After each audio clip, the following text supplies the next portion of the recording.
This documentary explores a question most people never slow down enough to ask. Can money and spirituality coexist without guilt, fear, or confusion?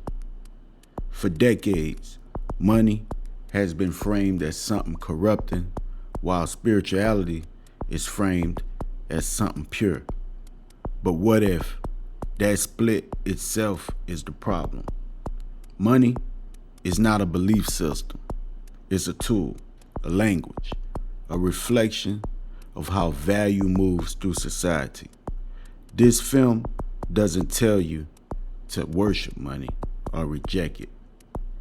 It examines how mindset, intention, and awareness shape financial outcomes and why so many people feel conflicted when wealth enters the conversation.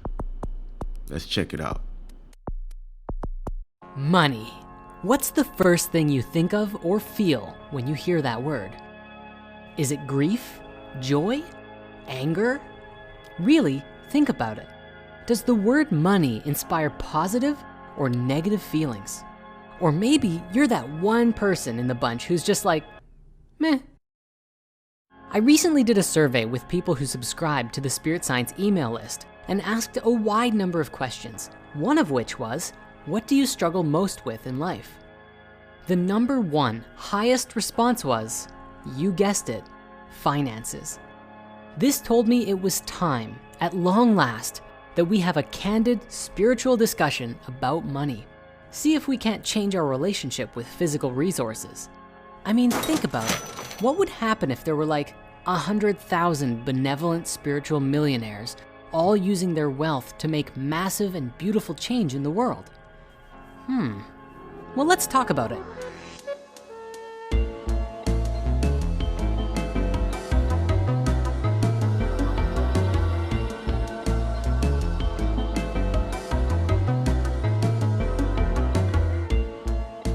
Allow me to begin today by asking you a question.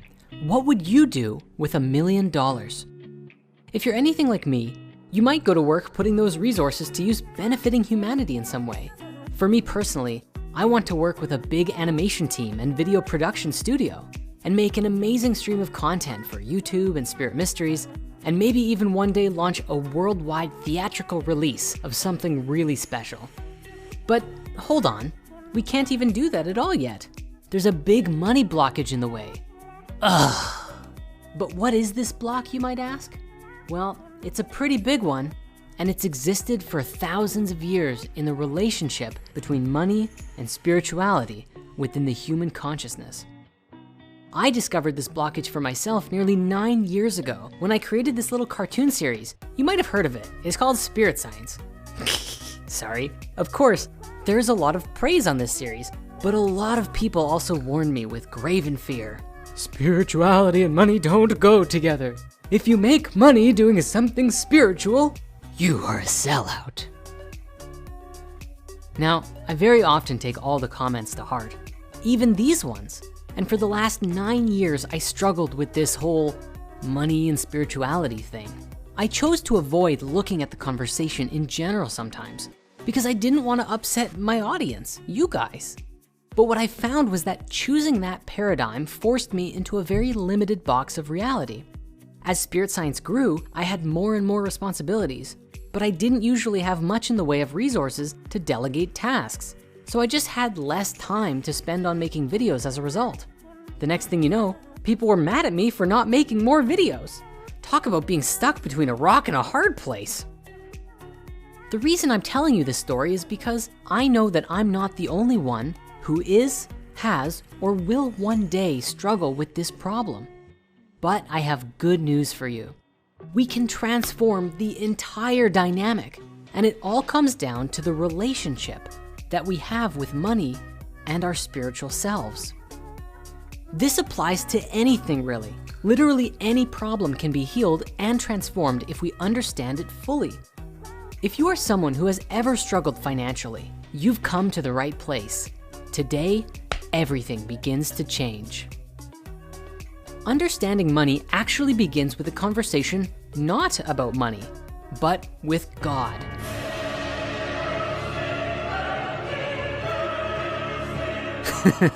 You could call it spirit, the all, the source field, the energy that makes up all of the particles and waveforms of reality, whatever floats your boat. You see, spirit is found in all things. There is nothing separate from the eternal oneness. We have this conditioned idea in society that God and the heavens are always above us and beyond us in some way. But what about inward? What about outward? What about even downward? Oh, no, sorry, don't think of downward. That's the devil's lair, right? Well, even the devil is not separate from the supreme oneness. At the deepest level, we have to understand that everything is spiritual because all things are connected through this infinite field that makes up reality. That goes for money too. Now, I understand that it may be difficult to comprehend the idea of God or spirit, and that's often the point. The Hermetic philosophies describe God to be unknowable and indescribable because the imperfect and impermanent cannot easily apprehend the eternally perfected. But fear not, because with every day, every moment, each of us has the opportunity to explore deeper the mysteries of life and the connection we have to this underlying substance behind reality. Substance is a very key word here. It will be critical in bridging the gap between this cosmic discussion and money. You see, there is a substance underlying all things. We understand scientifically that when you zoom in close enough to the bits of reality, we find a seemingly never-ending field of energy. Continuous field of energy that is never depleted or empty. So even if we are experiencing lack in our lives, the energy substance that makes up everything is never lacking in anything. The lesson here is that through the awareness that energy is everywhere and constantly permeating all things, we come to know that there is this foundational abundant stability at the basis of everything. In a very spiritual perspective, we can perceive this as if the whole of God is present at every moment through all of space and time. Limitation as we know it does not actually exist. What does exist, however, is the consciousness of limitation. There are pockets of poverty. There are victims of deprivation, absolutely. And simultaneously, there is an infinite and universal energy from which all things descend. We exist within this energetic field just as a fish exists in water. With that mindset, can you ever truly run out of ideas and opportunities for health, love, and prosperity? The key then to limitless wealth is that this endless substance can move through you if you open yourself to being a conduit for it. And it can take so many different forms. It can take the form of creating happiness, health, food, money, or any other kind of experience that you want. Generally speaking, we open ourselves to experiencing this abundance through our creative ideas, ingenuity, and will to do good work with a loving heart. So with all of that as a primer, what specifically is money? Well, the simplest way to look at it is energy, a reflection of a value exchange that you can create in the world with others. As you create value, others are willing to exchange their own energy for it, and money is the physical reflection of that energy. But be warned, not all money is created equal. Money can be created in a positive or a negative way. You can have $1,000 of selling heroin to addicts, which is, well, pretty dirty money actually. Or $1,000 of supporting people in creating deep personal transformation in their lives. Much cleaner money. The biggest lesson I've learned about money lately has been that in order to start creating it, we have to be willing to shift our mindset, change our belief system about it, and look at it differently. Doing this, we open ourselves up to a new paradigm where we exist with a spiritual fullness that creates wealth as well. You have to be willing to love money just as much as you love other aspects of life. Not that you're making money into like the thing that you're all about, but honoring it as another foundational aspect of life, along with other things like food or growing a garden or, I don't know, going to the gym or watching a movie. Now, not to get super biblical, but there is an interesting quote that I want to share from Jesus, who says, "For where your treasure is, there will your heart be also." we must remember not to base our security on that which is physically manifested, but on the inner energy within you. When spiritually rooted, making money is not the end goal, but happens as a result of one's good works in the world and supports you in continuing the good work at greater levels. We've been taught a lot of things about money, and a lot of those things aren't true. Today, we smash those money myths once and for all. Money myth 1, money is the root of all evil. You've probably heard this one before, right? Tell me, where did you first hear this idea? Parents, church leaders, friends, maybe family members? It's an idea that's been passed down for generations, and today we find it deeply ingrained in our belief systems about the world. But allow me a moment to let you in on a secret. Are you ready? The first time that this quote made it big was actually in the Bible from Timothy 1. Now, what's interesting about the book of Timothy is that for so long, these writings were attributed to St. Paul.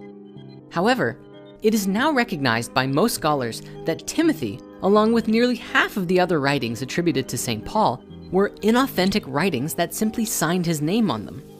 The reason why this is so significant is that when you get into the original writings of St. Paul, you find him using all kinds of language that would indicate he was actually a Gnostic mystic, practicing an early Christian version of the mystery schools. In fact, there are books written about this subject alone. At the top of the list, I recommend The Gnostic Paul by Elaine Pagels, The Jesus Mysteries by Timothy Freke and Peter Gandy, and The Book of Spirit by your very own Patchman. We're going to do a whole series about this in the future once the Sumerian epic is done. But for now, let's stay on the subject of money. The reason I'm sharing this with you is because many of St. Paul's original writings were very pro-mystic teachings. But later on, the Roman Empire adopted Nicene Christianity and forged some letters from Paul, including the book of Timothy, where they say that the love of money is the root of all evil, along with legendary phrases like, "But I suffer not a woman to teach, nor usurp authority over the man, but to be in silence." Geez, Timothy, you hate money, women, what's next, homosexuality? Oh, yes, indeed. Sorry, I need a sec. Seeing things like this makes my stuffing come out. As you might be aware of, the Holy Roman Empire passionately and violently insisted that everyone follow their specific version of Christianity, leading to a very depressed society and culture that would be both very patriarchal and impoverished for at least 1,000 years. And these belief systems are still lingering about in our consciousness today. It's wild. I posed this very question on a poll on Instagram and Facebook a while back and asked, the root of all evil is either money or ignorance. And the response was pretty divided, with about half of the audience saying that money was the root of all evil. But here's the thing, that myth, it's a trap. It's an idea that keeps poor people poor just by believing it. Just think about it. If you're poor and you believe money or having an appreciation for it is the root of all evil, you're going to consciously or subconsciously avoid having it at all costs. Having money will, either consciously or subconsciously, make you feel like you're going to go to hell if you have it, and so you get rid of it the moment that it shows up. Even if you're not religious, the idea could arguably be ingrained in the mass subconscious at this point as well. In this same vein, it's interesting to see how the original phrase got so misinterpreted. While it's impossible to say for sure where the translation got mixed up, it probably lies in the original translations. See, the original Greek phrase read, "For the root of all evil is the love of money." But it does have multiple interpretations and translations. For one, the phrase money can also be translated as silver. Maybe Paul was secretly a werewolf. During the Reformation period, Martin Luther translated the phrase as avarice is the root of all evil, which incorporated greed and hoarding into the question. Most people agree, though, that Luther referred to the love of money in strong accusations against the Catholic Church because he saw the whole idea of paying your way out of hell as inherently sinful, something that the Catholic Church at the time was very guilty of. Perhaps the general mindset regarding money changed around this time. In the Pardoner's Tale of the Canterbury Tales, the pardoner expresses a similar mindset by explaining that he can preach all about how avarice and money are evil, while using his position to disguise the fact that he himself engages in such a disharmonious relationship with money.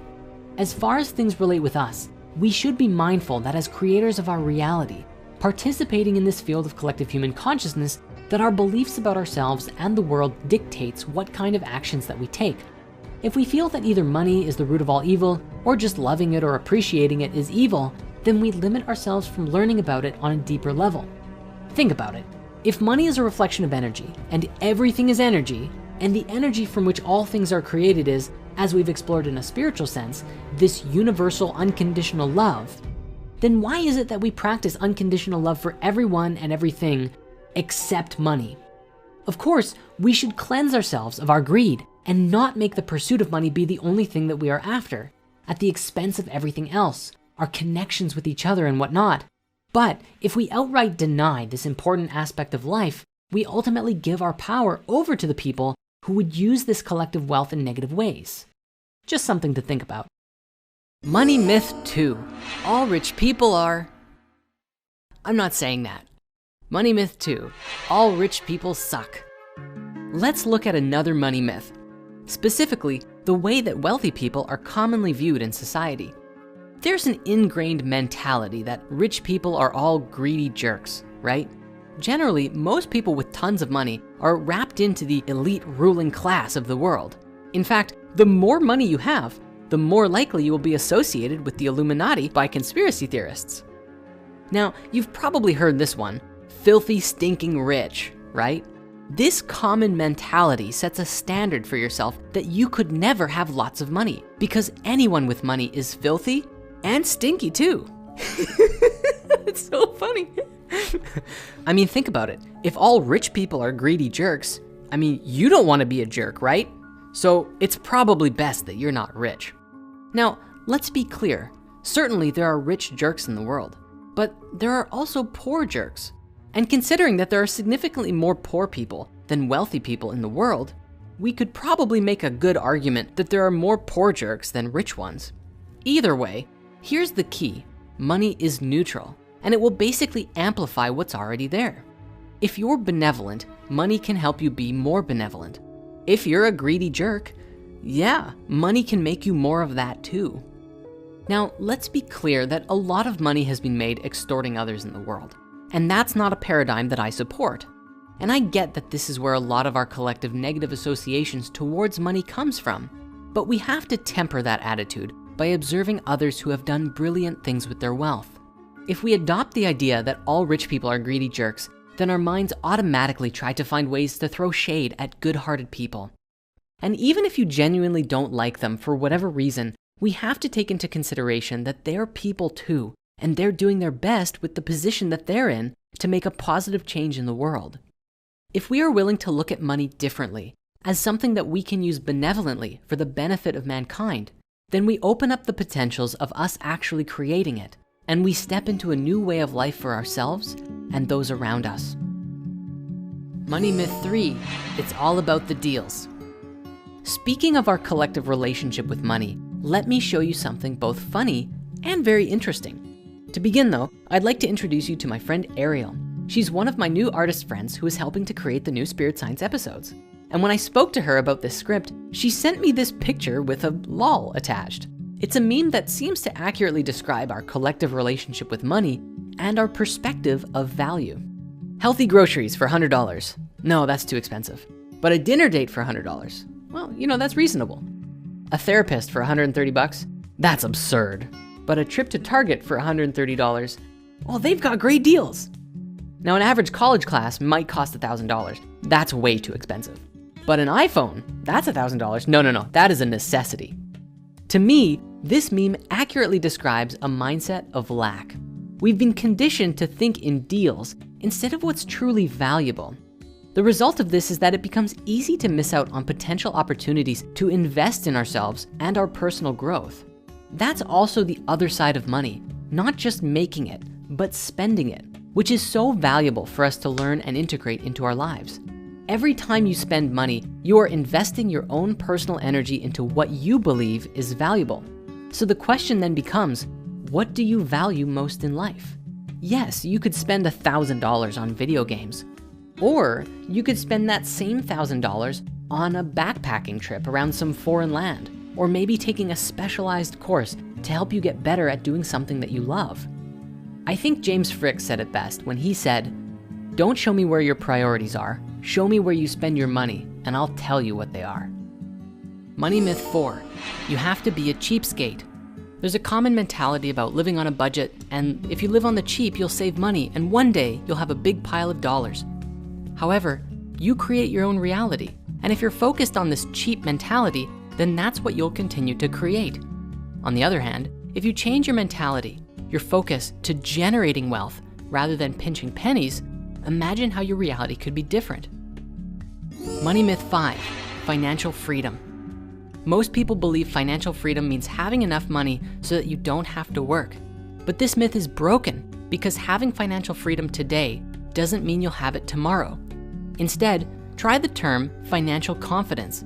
This means knowing that you have the skills and ability to make money no matter what happens. It means you never feel like you have to be at the mercy of external forces when it comes to your financial life. This is what it means to truly be open to allowing that cosmic energetic stability to permeate your life, as we discussed before. Now that we've shattered some classic money myths, it's time for us to begin really rewiring our consciousness and putting ourselves into a place where we can start opening to making money and getting to that place where you never have to worry about it again. Let us begin with a psychological experiment that describes how we view money in relationship with value in the world today. In this particular experiment, people were asked to judge 5 different glasses of wine, presented at various prices from $5 to $90. Before drinking, participants were told how much each bottle of wine cost. After tasting them all, the participants generally agreed that the most expensive wine was their favorite, and the cheaper ones were their least. Now, maybe you saw this coming, but it was later revealed that the wine presented as a $90 bottle and the wine presented as a $10 bottle were actually the same drink. That means that in the mind of the taste testers, the price tag itself changed their perception and gave them a better or worse experience.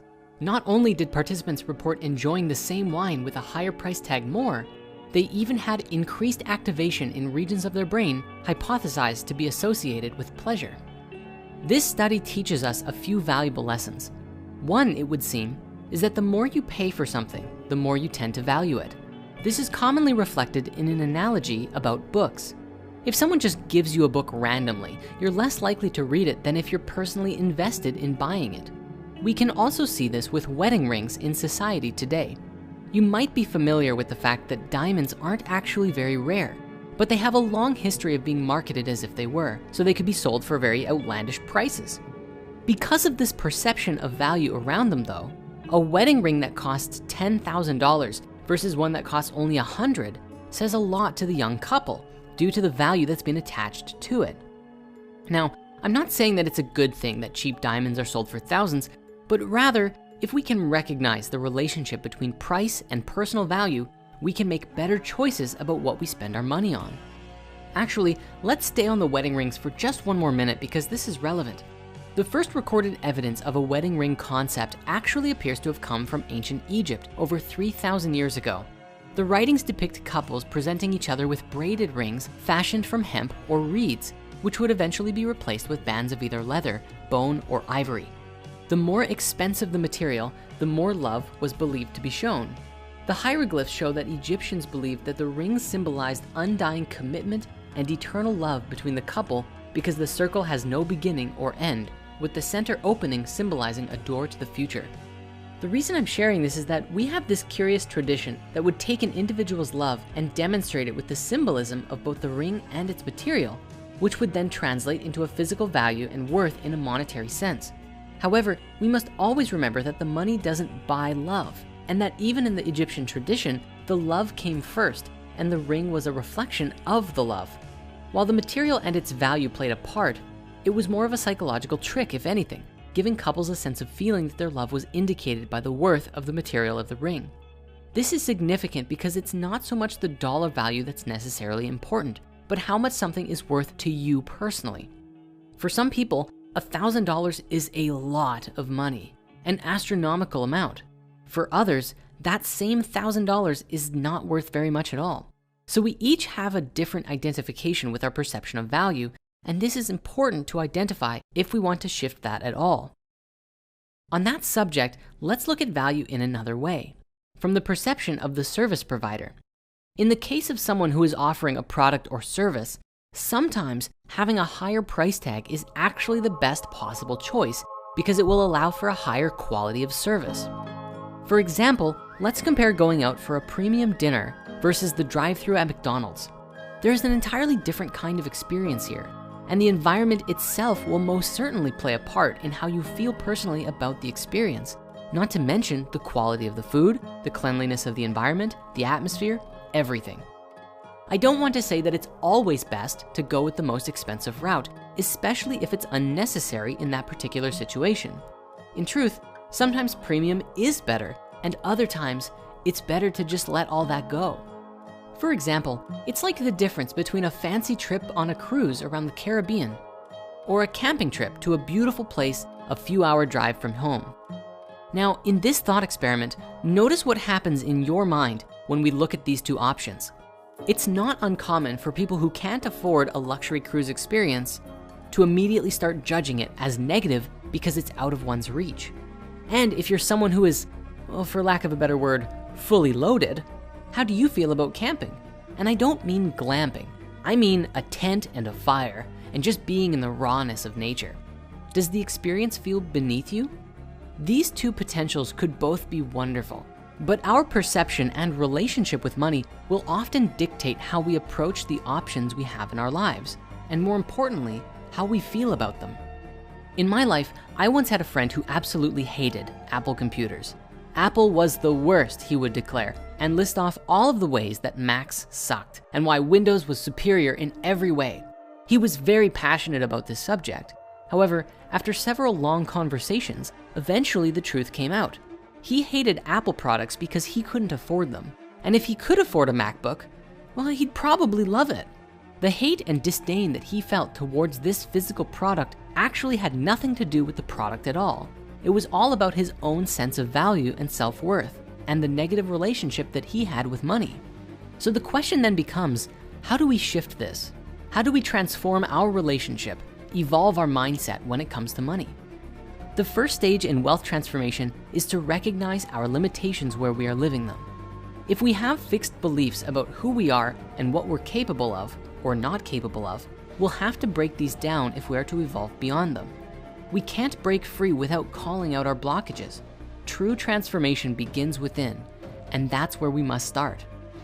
Speaking to this further, the most widespread disease of our time may very well be I can't-itis. It is contracted by many of us early in life from our elders and peers. In fact, society has made a song of it that has neither rhyme nor reason, but it's heard everywhere. I can't because I'm poor. I can't because I'm sick. I can't because I do not have ability. I can't because there's no opportunity. Or perhaps I'm just very, very old.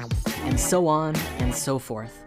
Few people use more than a small part of the tremendous God power within, but you can alter the pattern of the I can't tune. And in fact, you must. There is no progress in the realization of prosperity unless you do so.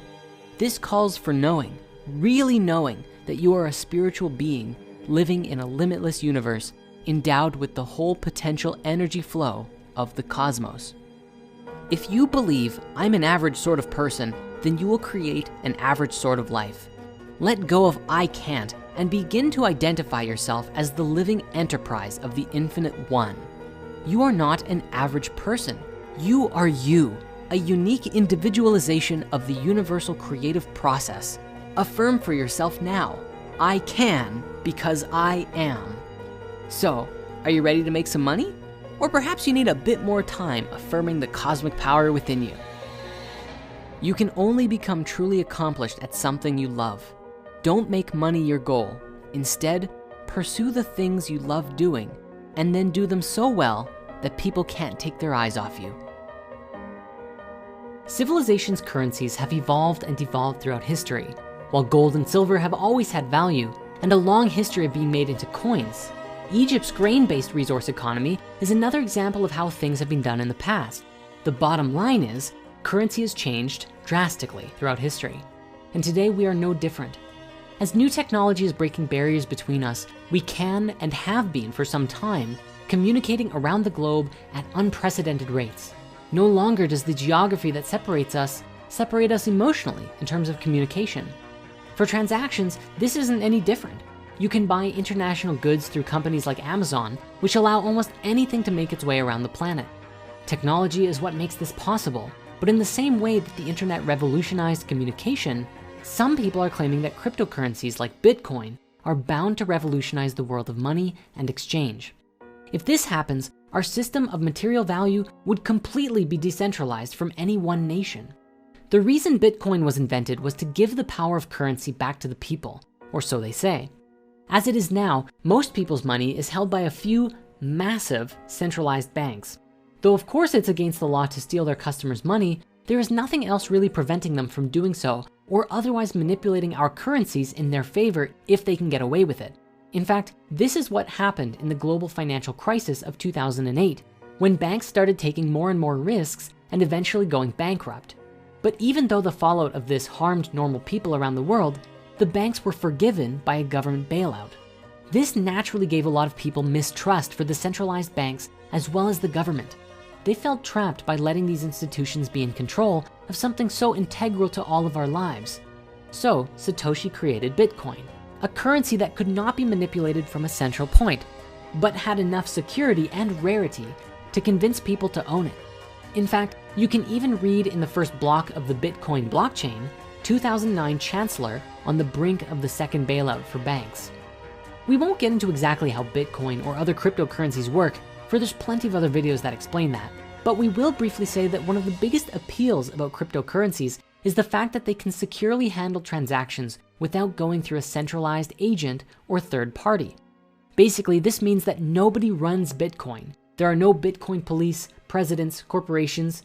There is only the blockchain. The blockchain is a growing list of records with an encrypted message that tells you who has how much currency. It's continually encrypted with new information which can be decoded over and over to reveal the true history of all transactions. The message doesn't grow in length, but by continually decrypting each block, you can effectively see the transaction history back in time. The longer this blockchain of history is, the more secure the currency is, because it gets harder to tamper with each time. And Bitcoin is getting pretty long. But sure, Bitcoin may be secure, you say, but what value does it have? Well, often when talking about the value of something, economists refer to its hardness. No, this isn't physical hardness, but it means to describe how difficult something is to find or create. One reason gold has been so valuable for so much of our history, despite its limited practical use, is that it's been hard to fake and hard to find. In other words, it's secure and rare. The mysterious creator of Bitcoin, who is only known as Satoshi Nakamoto, took this into account too. Bitcoin is mined and given out to holders of the currency who helped secure the network through computing power. But every so often, the amount of Bitcoin given out decreases until eventually none will ever be created again. Generally, in the blockchain, Bitcoins are registered to Bitcoin addresses, which requires nothing more than picking a random valid private key and connecting that up. Creating a private key can be done in seconds, but guessing or hacking one is so hard that it's practically unfeasible. To be able to spend your Bitcoins, you need to know the corresponding private key and then digitally sign the transaction. On the downside though, if you lose your key, you can say goodbye to all of your gold, since the Bitcoin network won't recognize them anymore. In fact, in 2013, one user claimed to have lost 7,500 Bitcoins, worth 7.5 million at the time, when he accidentally discarded a hard drive containing his private key. I bet that was a fun dinner party conversation. So if security and rarity give something value, then the buzz around Bitcoin seems to make a lot more sense. And the dream some have of cryptocurrencies replacing normal money is a bit harder to argue against at the moment. But the idea of a decentralized currency system is an intriguing one. A world where no money is owned by major corporations or governments? That would sure make corruption and greed harder to emerge. So can you buy a hot dog with crypto? Or a car? Or a house? Am I going to get rich by putting my life savings into Dogecoin? Maybe. It depends on the fluctuating value. Let's be clear though, this video is in no way financial advice, but we will be exploring the idea of a world in the future which has adopted the idea of a decentralized currency and what benefits and consequences that will bring. At last, it's time to explore how you can create your spiritual money right now. Now, you might be familiar with this material, but for those who aren't, allow me a moment to introduce you to two men and their legendary book, Napoleon Hill, Andrew Carnegie, and the book Think and Grow Rich. This book is truly the ultimate spiritual success manual, having sold over 100 million copies and helped to create more millionaires in the world than you can count. This book came about in 1937 when a man named Andrew Carnegie commissioned a young Napoleon Hill to write a book about how he became the wealthiest person of his generation, the world's first billionaire by today's standards. I mean, technically he wasn't a billionaire, but with the inflation of the dollar, today he would be several times over. Now, just to get this out of the way, I feel it's important to note that for those who read it, you'll probably notice a bit of a sexual bias in the language used. The book was clearly intended written for men when it was published in 1937. That said, the principles they explore are relative for anyone who is on the journey of wealth transformation. And while I don't support the sexist attitude, the core information is valuable to explore. This book documents the ultimate success philosophy and formula for anyone who is seeking to generate wealth in a way of thinking that mirrors the understanding of the ancient Greek mystery schools. I'm not even joking. This book literally teaches how to create wealth in your life by being psychic. Allow me a moment to share a few key passages to show you what I'm referring to. Truly, thoughts are things, and powerful things at that, when they are mixed with definiteness of purpose, persistence, and a burning desire for their translation into riches or other material objects. More than 40 years ago, the author, working in conjunction with the late Dr. Alexander Graham Bell and Dr. Elmer R. Gates, observed that every human brain is both a broadcasting and receiving station for the vibration of thought. In a fashion similar to that employed by the radio broadcasting principle, every human brain is capable of picking up vibrations of thought which are being released by other brains. Yes, all of this was written in 1937. Now, when you begin to think and grow rich, you will observe that riches begin with a state of mind, with definiteness of purpose. The author reminds us that our state of mind is of the utmost importance.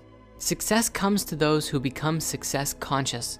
Failure comes to those who indifferently allow themselves to become failure conscious.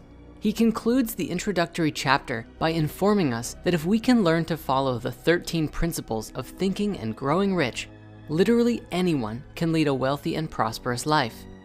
Going over the principles take up the majority of this book, but allow me a moment to run through them with you. Principle 1 is desire. We must have a healthy desire for what it is that we want.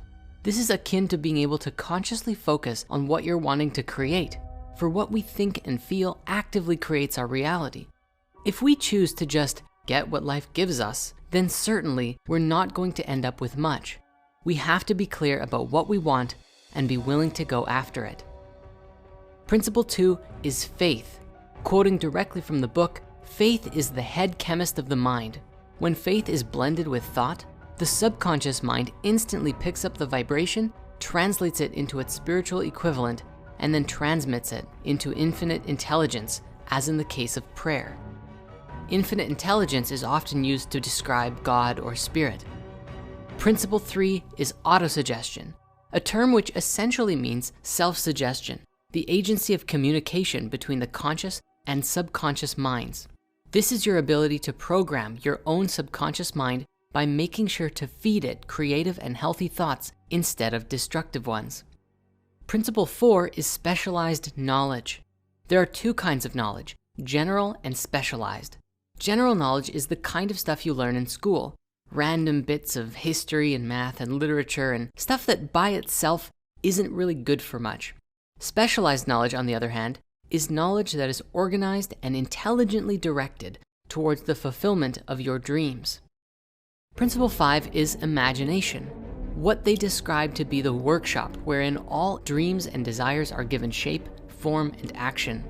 There are two forms of our imagination: the synthetic imagination, which arranges old concepts, ideas, or plans into new combinations, which doesn't create anything new, and the creative imagination, which is the mind-opening bridge to infinite intelligence, which allows you to conceive of entirely new concepts, the faculty through which hunches and inspirations are achieved. Principles 6, 7, and 8 all go together. They are organized planning, decision, and persistence. This is the practical ability to form definite, practical plans of action, making decisions on them, and executing them consistently and persistently until you begin to see results. Procrastination is the killer of dreams. So while you might be worried that, what if I don't make the right decision? Any decision is better than sitting there and doing nothing. And you always continually refine and improve as you go. Speaking to persistence, Napoleon Hill explains that one of the most common causes of failure is the habit of quitting when one is overtaken by temporary defeat. Every person is guilty of this mistake at one time or another. When defeat overtakes a person, the easiest and most logical thing to do is quit, and that's what so many do. However, failure is a trickster with a keen sense of irony and cunning. It takes great delight in tripping one when success is almost within reach. Principle 9 is the power of the master mind. The master mind may be defined as coordination of knowledge and effort in a spirit of harmony between two or more people for the attainment of a definite purpose. It basically means don't try and do everything yourself. If you can team up with people to achieve a vision, do it. Principle 10 is the mystery of sex transmutation. Yes, the mystery of sex transmutation. Very simply, it means the switching of the mind from thoughts of a physical expression into thoughts of some other nature. I'll just leave that one here, but it's a very interesting chapter. Principle 11, 12, and 13 are called the subconscious mind, the brain, and the sixth sense. And it's when this book really becomes a mystery school of its own. They explain that our minds are receivers and emitters for thoughts and emotions into the collective field of consciousness, that we're connected to everyone, that we must train and use our subconscious for connecting to infinite intelligence, aka source, spirit, or God, and through opening to infinite abundance, we begin to direct ourselves toward the creation of value in the world, which produces wealth as a result. We also develop the faculties of our psychic mind, the sixth sense, through which infinite intelligence may and will communicate voluntarily without any effort from you. This is the apex of the philosophy, but which can only be truly mastered once the other principles have fully been understood and integrated into the psyche. The book concludes with a final chapter on the 6 ghosts of fear, where they describe that the sixth sense will be blocked as long as you embody the following fears: the fear of poverty, criticism, ill health, loss of love of someone, old age, and death. We must tackle these fears and overcome them within us through meditation and other conscious engagement with ourselves, and this will support us in activating our own sixth sense. Now, I know these 13 principles alone are a lot to digest, so you might need to rewatch this video and take notes. But that said, there's one more thing from this book I must share with you. Think and Grow Rich also describes the 6-step action item formula to begin creating your spiritual wealth right now. Take note, if you want to completely transform your financial reality, I encourage you to pay close attention to the following. Step 1, determine what you want to achieve or accomplish. Decide what your goal is. Your goal must be specific enough that you know when you have achieved it. It is also important that you are emotionally engaged in achieving the goal. Your desire for the end result must be strong enough to motivate you to do what you need to do, even when you don't want to do it. Step 2, decide what you are willing or need to give in return for what you desire. Nothing worthwhile comes without a price. For example, time, money, a change of habit, etc. What changes do you need to make to your life or lifestyle that will allow you to achieve your goal? Step 3, set a specific date when you want to achieve your goal by. This gives you a set timeline to work with as you develop your plan. Step 4, develop your plan. Begin at once, whether you are ready or not. What steps are you planning to take that move you toward your goal? Do not wait for the plan to be perfect. Start right away. You can and will make adjustments as you go. Step 5, write a clear and concise statement of what you want, when you want it, what you are willing to give, and the steps you plan to take to achieve the goal. Step 6, read your statement out loud with emotion a minimum of 2 times a day, first thing in the morning and right before you go to sleep. This is the most important step in the process. And adding to this, visualize yourself as if you've already achieved your goal. Do this as often as you can during the day, even if only for a few moments. And that's it. But fear not, our journey into spiritual money is not over yet. There are still some very important things we have to explore.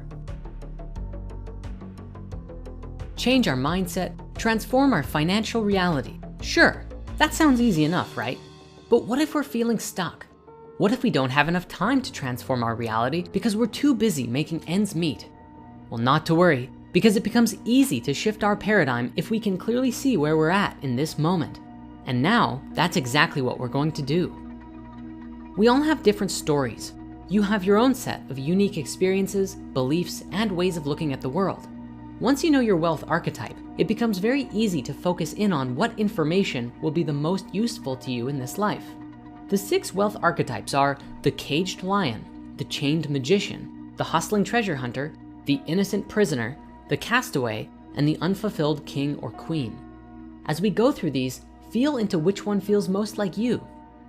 Beginning from the top, picture that you are a caged lion, the king of the jungle, wild, fierce, born to hunt. But one day you were captured by hunters and put into a cage. You say to yourself, I'm gonna get out of here and then you'll see how dangerous I am.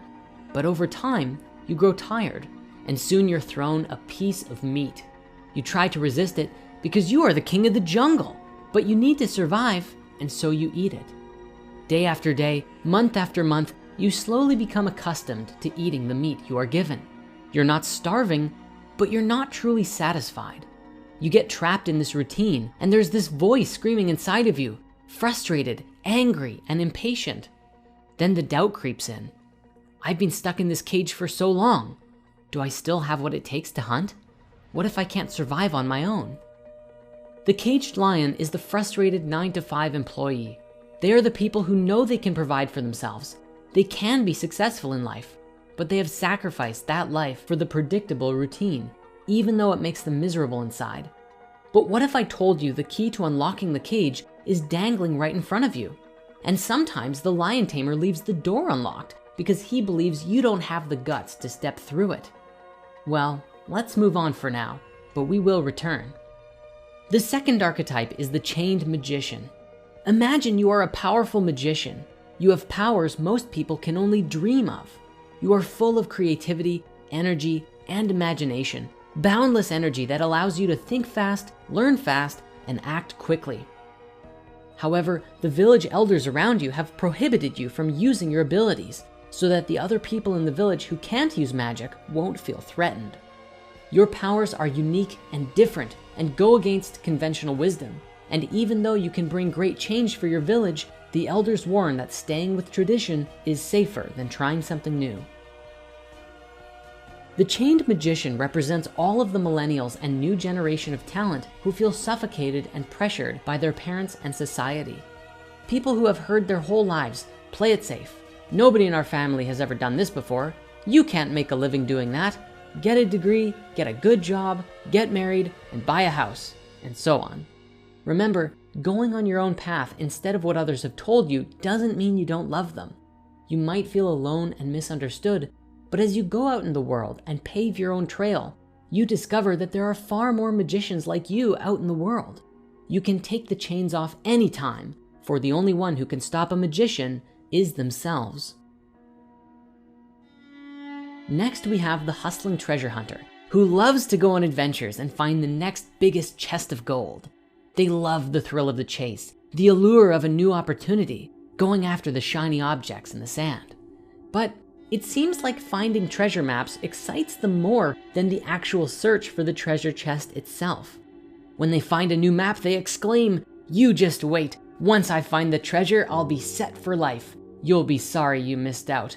However, as they follow the map, they realize it requires them to chart rough seas and uncompromising landscapes. And so they quit.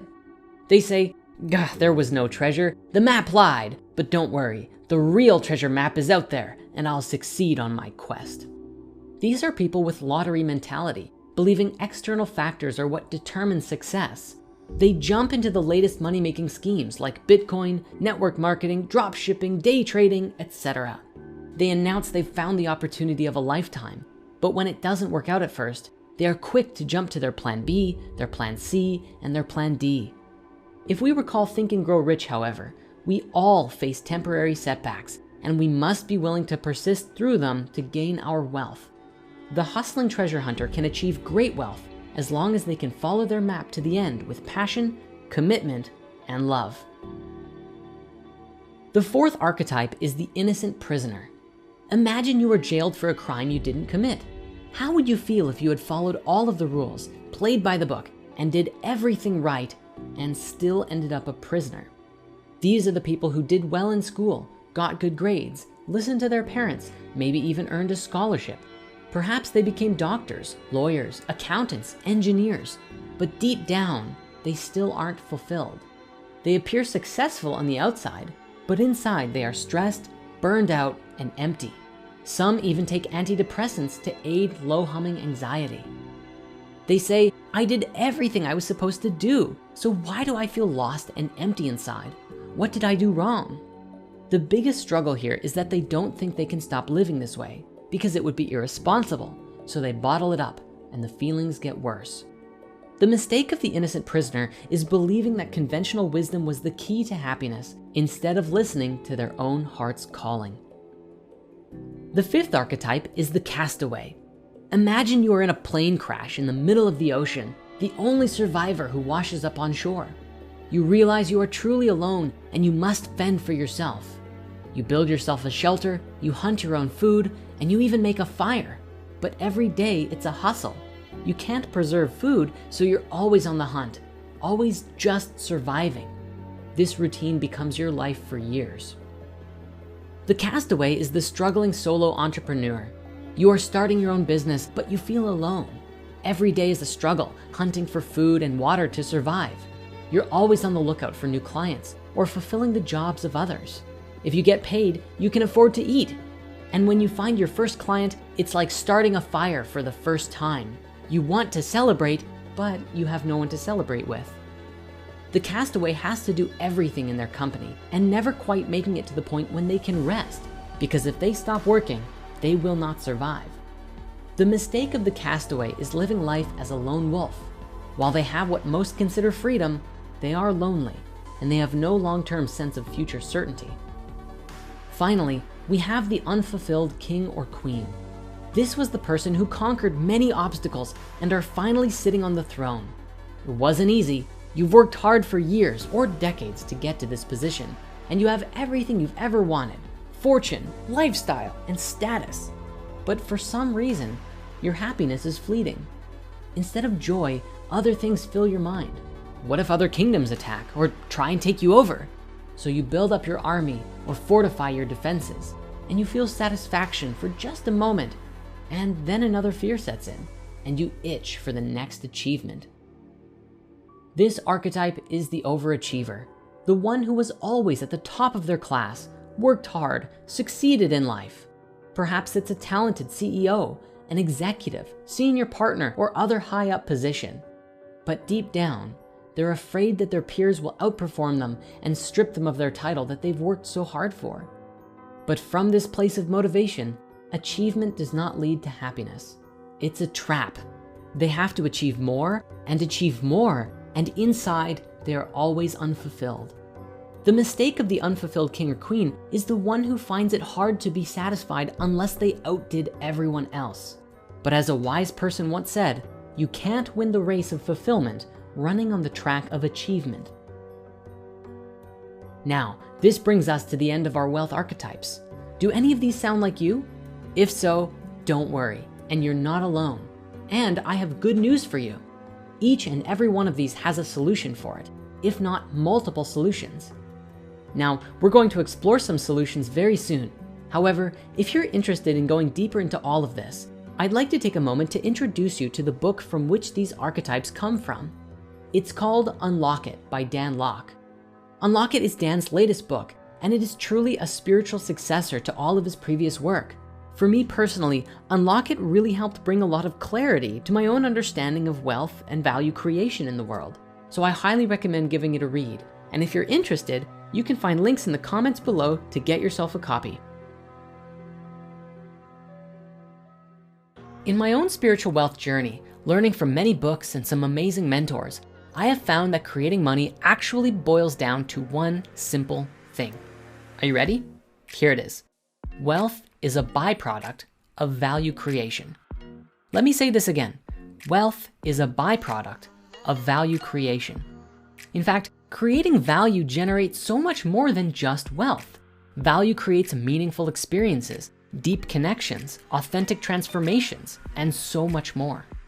You can see this in several ways in the world, both in how it works and how it's broken in society, stemming from our understanding collectively and individually. We often complain about these rich people ruling the world, and certainly there are people with massive wealth in the world, and they influence society in literally whatever direction they want, and it's not always heart-centered.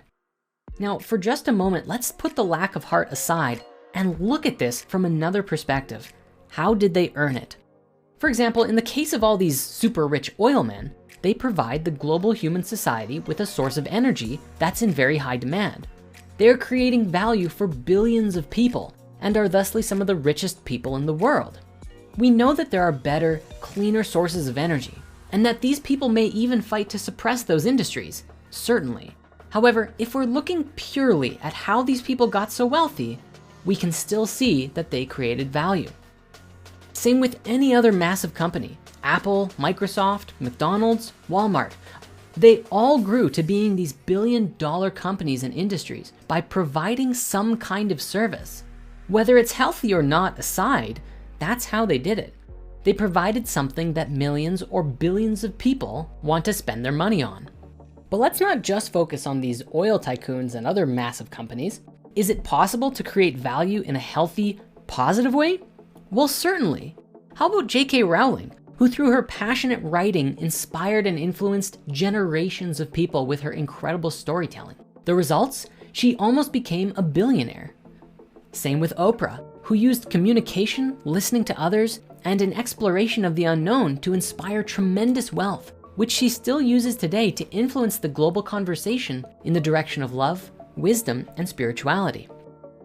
We can also look at Vishen Lakhiani, the creator of Mindvalley, who supports a massive community in the awakening process, helping people connect deeper with themselves and each other. If we can understand the relationship between value creation and wealth, we can plant the seeds of new industries and establish a new generation of spiritual business, or at least establish for ourselves a method of working and creating resources in the world that is in alignment with our spiritual centers. You can see this big disconnect then when you ask the average person, how do you make more money in life? Most commonly, you'll hear the response, well, you put in overtime, you get more shifts, and you work harder. However, what you'll find is that the results of this mentality are, like the approach, a little diluted. If you're working 8 hours a day and getting paid minimum wage and struggling to get by in life, the solution is not working 12 hours a day. That's just a recipe for becoming burnt out, stressed, tired, and maybe even a little neurotic. Think about it. Instead of working harder at a low-income job, the key to solving your financial problems is by creating work for yourself in the world that offers greater value to those in need. How can you be in service in a greater capacity? And if you truly want to be in spiritual alignment with yourself, can you do so and also do something that you're passionate about? Now, let's explore a practical example here. If you're working the checkout at a grocery store, the amount of value that you're creating is not very much. That job is easily replaceable. It doesn't take much training, and so the companies who are hiring checkout people are not going to pay you very much because that's how much it's worth to them. And please understand, if you work at a checkout in a grocery store, this does not mean you are not valuable, just this particular skill is lower on the value ladder. But imagine now a good programmer, an artist or an animator, or a specialized skill that is less common. These are skills that are in high demand and low in supply. Companies will hire quality skilled individuals and pay them very high amounts for producing quality material for their company. In fact, sometimes companies are based around it, like Apple being started from Steve Jobs' garage. Even Spirit Science was started in my parents' basement, built off of nearly 10 years of personal practice animating and learning, which stemmed purely from my own interests and passions. So the question you have to ask yourself is, what value are you adding to society or your community at large? In my wealth journey, perhaps one of the most practical perspectives that I've learned to make this understanding real in how to bring value and create wealth in the world is that it really all does boil down to skills. Now, in the past, I've spoken about Dan Lok. In my experiences of Dan, he's like a fusion between a Taoist monk, a Kung Fu master, and an ancient Chinese military leader. That is, if you were to merge all of those together within a soul and make him a very heart-centered, compassionate businessman. Dan's mission is the elevation of wealth and financial confidence in the world, and he does it by helping people to elevate their minds and supports them in being in service to humanity in all manner of ways. The reason I bring this up is because Dan speaks often on the subject of high-income skills. He explains this dichotomy of skills, value, and wealth creation, and teaches that if we want to generate more resources in our lives for the use of making life better for both ourselves and society at large, we must learn skills that are in high value, and doing so provides you with financial confidence. Knowing that you have the skills to generate wealth by offering high value service to others gives you the confidence that even if something was to happen and you lose all your money, you'd have the skills necessary to produce more because you are a valuable person with valuable skills. Everyone is valuable in life, but some skills are more valuable than others based on how easy they are, what they take to learn, how much effort is required to get good at it, and so on. This, in my understanding, is the bridge to the creation of wealth. Can you pair your own inner value with a valuable skill to become an instrument of service for the world? Speaking of value, there's something else that is tremendously important here, even more valuable than our money. And please take this super seriously if you want to shift your financial reality. Your time is far more valuable than money. Time is, in this dimension, a limited resource. And while yes, we are striving to evolve into a species that exists beyond the limits of time and space, we haven't yet crossed that threshold. So we must be mindful that in our existing state, each of us only has a limited amount of time. In life, you really can make as much money as you want, and all that's required is putting in the effort to see that it's done. This is where it becomes a challenge for many people who are working those 10 hours a day at minimum wage, and they feel like they can't escape the wheel, yet their existing job or jobs take so much energy that they are exhausted and thus drained from being able to pursue their passions or learn a new skill. This is incredibly important to know, more than ever right now in 2020 with the change of the economic landscape of the world. Now is the time, the opportunity to create massive transformation in our lives and in the world by taking some time to learn new skills and implement them in the world through our work and our intentions to be in service to humanity. So if you are wanting to generate more wealth, the first thing you have to look at is how much value are you creating in the world? Is the job that you have now limited in how much value you can supply to others? All it takes is honoring both the masculine and the feminine and striving together to create a new paradigm of social harmony. So wrapping up this whole thing, ultimately, as Sifu Dan Lok would say it, for all of us that have struggled with money, it seems as though what we have is not a money problem, but a skill problem. If we can learn some high income skills, especially one relative to our wealth archetype, we can completely transform our financial lives by creating value in the world in a meaningful way that impacts the lives of all of those who your work touches. As we were drafting the finale for our money series, something very important came up to be explored on the subject of resource-based economies, which is the usage of resources in the world today. Scientists studying how many resources people consume have found that individually, the higher the overall income of a region, the more the people there tend to consume an excess of resources, something especially prevalent in the middle classes. To top it all off, these consumption rates are growing. But instead of being concerned about the growing population, these researchers are worried that the growing demands of our current population are a much bigger threat. For the most part, some of these resources include things like transport and industrial costs, like fuel and water. Further, household consumption is seemingly giving rise to more than 60% of global emission. To put that in perspective, that's between 50 and 80% of the total resources that we use. Not only are resources being used unnecessarily, but according to the Journal of Industrial Ecology, the growing consumption rate on food and international goods in households has significant environmental impacts that are just not sustainable. It's thought that one of the main reasons behind this excess spending is the increasing levels of disposable income in our society, enabling consumers to soak up resources far past what is needed for them to survive. Though at first, this may be a depressing thought, it's also an exciting opportunity. More and more people around the world are waking up to issues like our vulnerable environment and social inequality. And actually, it's middle-class citizens who can do the most about it. If a cultural and mindset shift occurred where people agreed to consume less of what they didn't need, a significant amount of pressure could be relieved from our environment. This would hugely free up more resources and help to promote our collective welfare. Now, one of the most important steps we could take to sustain everyone in our current population, as well as growing populations, and protect our environment, is to collectively make the decision to consume less unnecessary goods. We know the world though, and that is much easier said than done. Baked into many of our modern cultures is the importance and glamour of living a materialist life, one that is ultimately based on consumption. Many people are misguided by their desire to be materially wealthy, so much so that they don't even know what they would do with the money if they had it. Maybe buy a mansion or a nice car or some other quick fixes to the illusion of poverty. But even though most people don't become wealthy in this way, the mindset has trickled down into what is basically a consumer culture. Today, there is always an exciting new version of the thing that you already have that works completely fine. And many people are convinced that the status of owning such things is so important to their lives and their well-being. Seriously, I remember in high school that when you got a new pair of shoes, it was like the thing that everyone talked about for a day.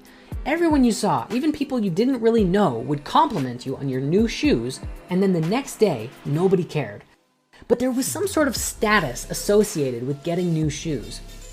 In reality, the addiction to consumption is an ever-present issue that functions much in the same way as any other kind of addiction. Many people can relate to the dopamine release of buying something, even if you never actually get your money's worth out of it. There really is an effect in your brain that feels good to own the newest things before your friends. In this kind of situation, it's important to be honest and open and approach it from a position of compassion. If buying and spending is something people do to relieve stress, then shaming people for consuming more will only make them feel more stressed and ultimately make the problem worse. What we really need to help make ourselves conscious of our consumption is shifting our sources of satisfaction to something else, such as doing good work, helping others, and making connections. This isn't a simple issue, of course, but like any problem, the first step to solving it is looking at it without judgment.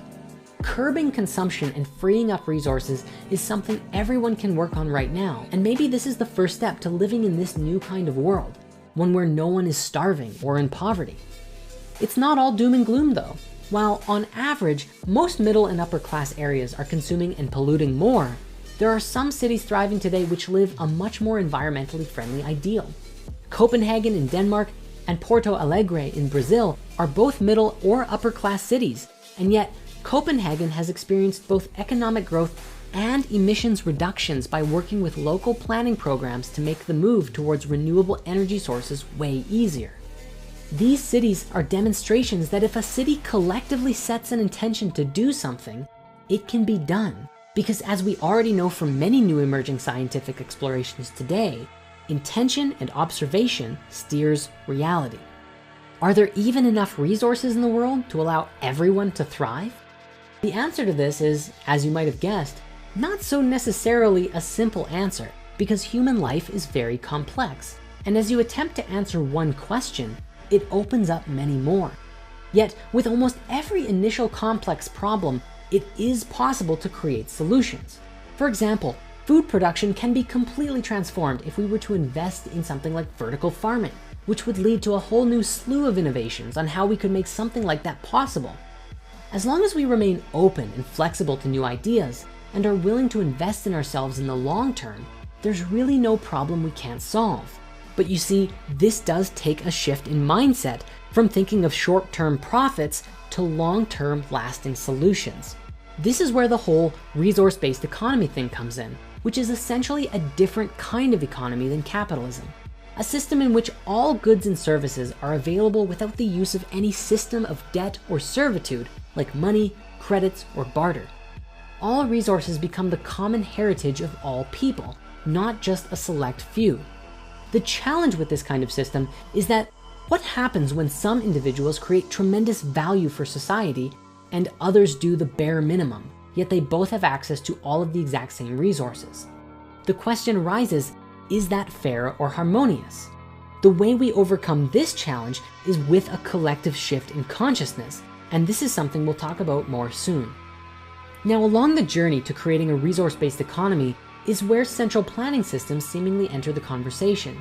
In the face of the logistical challenges of getting separate industries to work together and provide for all people efficiently and effectively, central planning, also known as planned economies, seek to unify and harmonize the control of certain industries. In a nutshell, it's an economic system where a central planning group, such as a government, controls and regulates production, distribution, and prices, among other things, as opposed to the current model where prices allocate resources. This type of system is naturally pretty large scale and ambitious, and gets a very bad reputation with certain people in the world for being socialist in nature.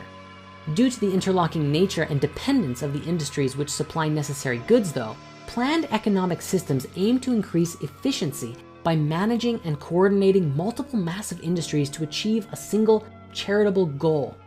Just getting a system like this off the ground can seem like an impossible task.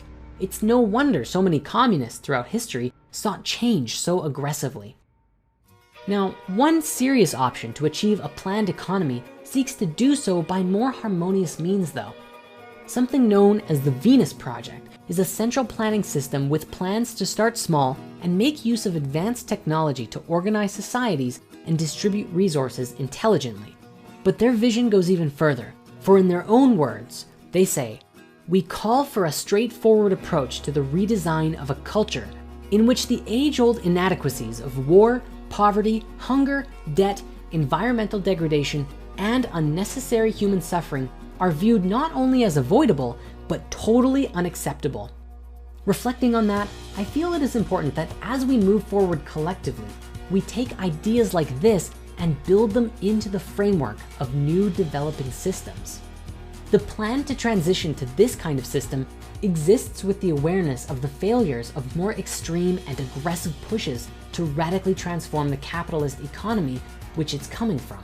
Instead, these guys are focused on how they can grow organically from inside our current system and have plans to transition from a semi-capitalist starting point to a fully centrally planned city in the long run. The cities and the planning are designed to be universal and scalable, so a small community with merit and interest could easily be grown to accommodate more and more citizens. And in the end game, one without Thanos, new cities like this could be initiated around the world. To some, this may seem like a pipe dream or even a complete impossibility. And it's okay to have your own opinions and feelings on the matter, don't get me wrong. What almost everyone can agree on though regarding the Venus Project are its end goals. No one logically wants to live in a world with war, a hazardous environment, poverty, or unsustainable resource production.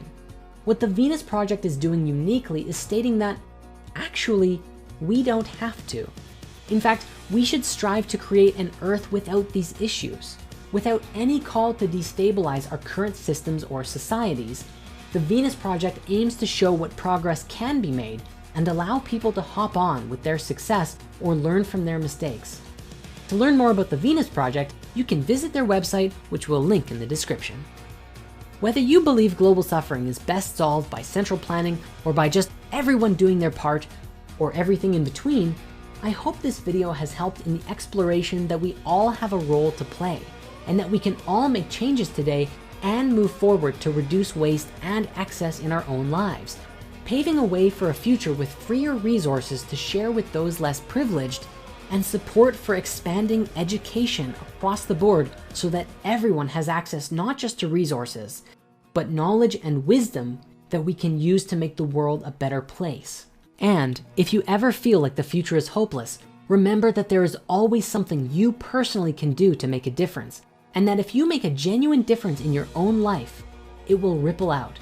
People around you will sense the change, and if enough people do this, amazing things can be accomplished, one step at a time. Throughout this series, we've talked a lot about the interconnection between money and spirituality, and evolving our spiritual relationship with money as well.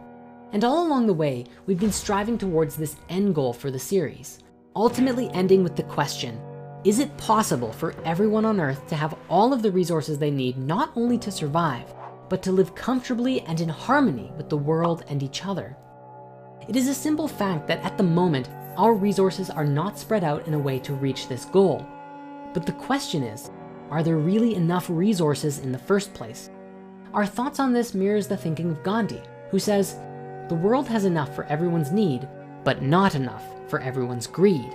Humans have undoubtedly been increasing their density on Earth quite rapidly in recent history. In the last 10,000 years, we've gone from no more than several million humans to nearly 8 billion strong.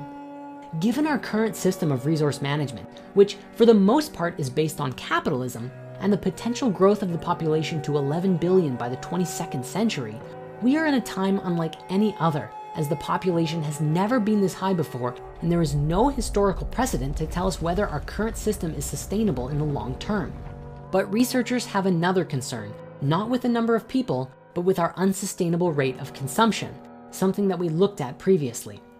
So far, as we've been exploring money and spirituality together, one of the primary comments in the opposition to this exploration has been that the existing financial systems are corrupt, because it allows some people to have millions or billions of dollars and others to have absolutely nothing. So of course, a shift to a different kind of financial system for us as a species seems to make sense. Discussions of a resource-based economy often emerges in this kind of conversation. But what is it really going to take to get us there? And can it really work? The challenge here is that we exist in a world of many different systems, and these systems were designed in particular ways, based on existing levels of consciousness that we had attained. If we were to watch human evolution over the last several thousand years, we would see this continuum of developing systems and the introduction of new systems as old ones became out of date. This is important for us to realize, especially for those of us who have the mentality of smash the old paradigm, because doing so leaves us with anarchy and may not actually support us in moving to a new, better system for all of humanity. It's for this reason we made the Spiritual Money series at all, as we've found that shifting our thinking first, it supports our evolution, instead of just mindlessly rebelling against and destroying something that we don't like. As humanity continues to evolve over the next 10, 20, 50, 100 years and beyond, we should be striving to develop and implement new strategies, solutions, technologies, and most importantly, ways of thinking into our social and economic systems, allowing us to become more in harmony with each other and nature. And when opportunities arise to make quantum leaps, like implementing a full-scale resource-based economy, we shouldn't be afraid to take that leap of faith and try it. Worst case scenario, we fail, providing us with valuable lessons on how to do it better, and then we do it better, and then we win. It's very critical that we realize this, that if we approach money and economic systems with a destructive attitude, we will only create more destruction. Sometimes destruction is necessary, but we must also be mindful that the best approach is a creative one, where destruction of the old is just a natural byproduct as people utilize new technologies in brilliant ways, supporting humanity and becoming more conscious of themselves and the world around them. Looking at the way that our species acts, at least right now, is that not everyone is thinking for themselves. Most humans act like pack animals, following the herd, the ideas, the systems and guidelines that have been established by others around them. Even most of our opinions are not our own, but often a regurgitation of things that we've heard and resonated with in some way. Because of this, we are conditioned to fight each other a lot because that's what we are spoon-fed so often. Such as, for example, in political media, left-wing this, right-wing that. Didn't anyone tell the news that the left-wing and right-wing are a part of the same bird? Anyway, this same challenge seems to be at the heart of why so many people dislike capitalism, because there are system builders with a lot of resources at their disposal who implement systems for the masses to follow that generally don't encourage health, wellness, or freedom of thought. However, the seeds of our salvation can be found in the same systems. If free thinkers and system builders could exist within the capitalistic model and implement solutions and systems on a large scale for millions or billions of people to use that encourages connection, health, and wellness, we would see a new world so quickly as humanity collectively wakes up to a higher truth and insists on living more in alignment and harmony with themselves and the universe. The capitalistic model could actually be used to create a resource-based economy without having to see our civilizations collapse in the process. Shifting to a resource-based economy is completely possible, but in order to truly see something like this manifest, we first have to shift our way of thinking.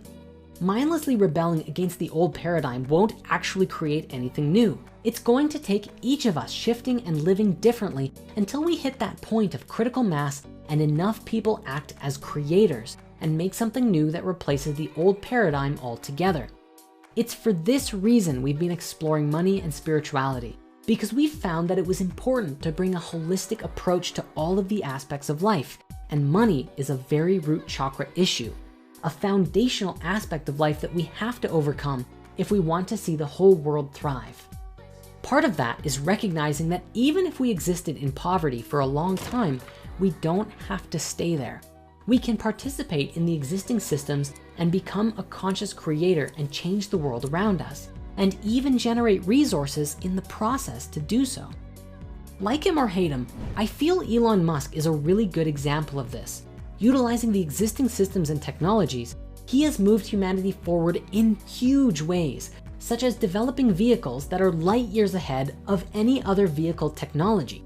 You can literally fall asleep at the wheel of a Tesla and you're almost guaranteed not to crash. Not to mention, his other work inspires dreams of colonizing other parts of the solar system. So the question then becomes, what are you creating in your life actively? What are your dreams in life, and in what ways are you moving towards them? If you are someone who has unconsciously allowed the world to crush your dreams and get the better of you, don't worry, you're not alone. And there is good news, there's something you can do about it. It all begins with a shift in consciousness, a shift in thinking. When you look at the world differently, look at limitations and see opportunities, it empowers you with the freedom to behave differently too, to take actions rooted in possibility. It is only when we believe the existing story, when we believe that there is nothing we can do about the circumstances of our lives, that we are disempowered to do anything about it. Today, I'd like to invite you to cast off your limitations where you have them. Go inside and connect with your dreams, your vision for your life, and then begin to move towards it. And if you don't know where to start and you're looking for some help, you are invited to come and check out our special 9-hour-long masterclass called Spiritual Money Mastery. This workshop goes deep into everything we've learned about money as energy and how to utilize money as a tool for being in service to humanity. The more that we collectively shift this perspective, the faster we can create a new paradigm of life for us all. With that, thank you so much for joining us on this journey into spiritual wealth, and we'll see you again soon for even more spirit science.